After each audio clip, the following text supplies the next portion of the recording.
WhatsApp guys, কি অবস্থা সবার, কেমন আছেন? আজকে অনেকদিন পর ফেস টু ফেস একটা ভিডিও করতে আসছি। আর এটা ভিডিও করার একটাই কারণ, সেটা হচ্ছে রাবার ড্যামে চলে আসছি। আর এটা হচ্ছে দিনাজপুরে।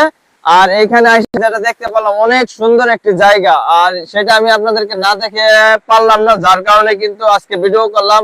প্রত্যেকবার কিন্তু আমি ভিডিও করে হচ্ছে অ্যাকশন ক্যামেরা দিয়ে, কিন্তু আজকে ফেস টু ফেস একটা ভিডিও করলাম। আপনারা যদি এখানকার দেখেন যে অনেক সুন্দর, পানিগুলা যে পড়তেছে, একটা শব্দ হইতেছে, সেটা অনেক ভালো লাগতেছে আর কি। কিন্তু আপনারা যদি এখানে আইসা দেখতে পারতেন বিষয়টা, তাহলে আপনারা অনেক এনজয় করতে পারতেন। আমরা কিন্তু অলরেডি প্রায় 300 কিলোমিটারের মতো রাইড করেছি।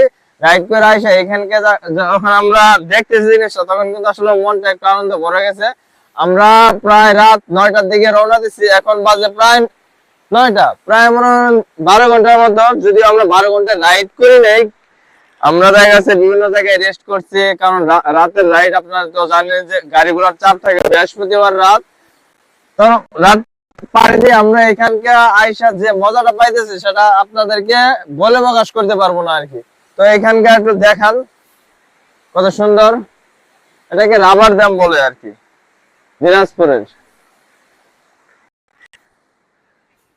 আর এখানটা দেখেন যে আপনার চরের মতো জমে আছে আর কি।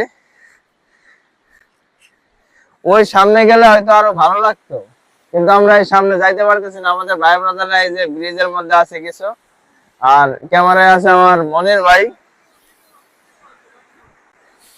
আসলে অনেক সুন্দর দেখেন, জুতার ভিতরে অলরেডি পানিটা ঢুকে গেছে, বুঝছেন। আমার মন চাইতেছে যে ওইখানে যে যাইতে পারতাম, তাহলে সব থেকে বেশি ভালো লাগতো। কিন্তু ওইখানে মনে হয় না যাইতে পারবো, কারণ ওইখানে যাইতে গেলে দেখা যাচ্ছে এই পর্যন্ত পানি পারে, তারপর যাইতে হবে। তো আমরা এখান থেকে চলে যাব। তো আপনারা যারা যারা এখানে আসতেছেন, আমি বলবো আপনারা নিঃসন্দেহে চলে আসেন। আসলে সুন্দর একটা মুহূর্ত উপভোগ করতে পারবেন এই আর কি। তো ভালো থাকবেন সবাই, টাটা।